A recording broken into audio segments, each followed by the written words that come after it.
دوستو یہ تھے جناب قاری مولوی صاحب، قرآن کریم کی تلاوت سے ہمارے اور آپ کے بزم میں نور و نکہت کی برکھا برس رہی تھی، لہذا بنا کسی تمہید کے صرف ایک پیغام نوٹ کر لیجئے گا کہ مسلمانوں اٹھو قرآن کی دعوت کو پھیلاؤ، مسلمانوں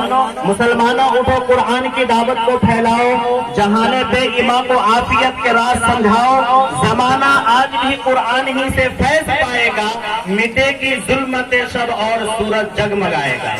میرے دوستو یہ قرآن کا پیغام ہے، اپنے سینوں میں لیجئے اور اس کو محفوظ کر لیجئے، اور پھر اپنے گھروں میں جا کر کے اپنے بچوں کو یہ پیغام دیجئے کہ انگریزی ہندی تعلیم سیکھو لیکن پہلے قرآن کی تعلیم حاصل کرو، ورنہ ہمارا اور آپ کا یہ حال ہے کہ جو سب سے ضروری ہے مسلمان نہیں پڑھتے،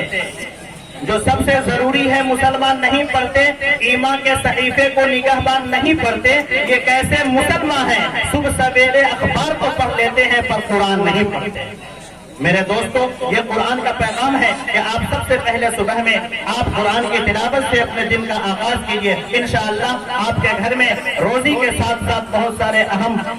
برکات کے ذریعے سے انشاءاللہ آپ کا دن آغاز ہوگا۔ لہٰذا میرے دوستو آئیے، قرآن کریم کی تلاوت سے آج کے اس بزم کا آغاز ہوا، اب سیدھے قرآن کریم کے بعد خدائے وحدہ لا شریک لہ کے بعد اگر کوئی ذات اقدس ہے کہ جس کی تعریف کی جائے، جس کی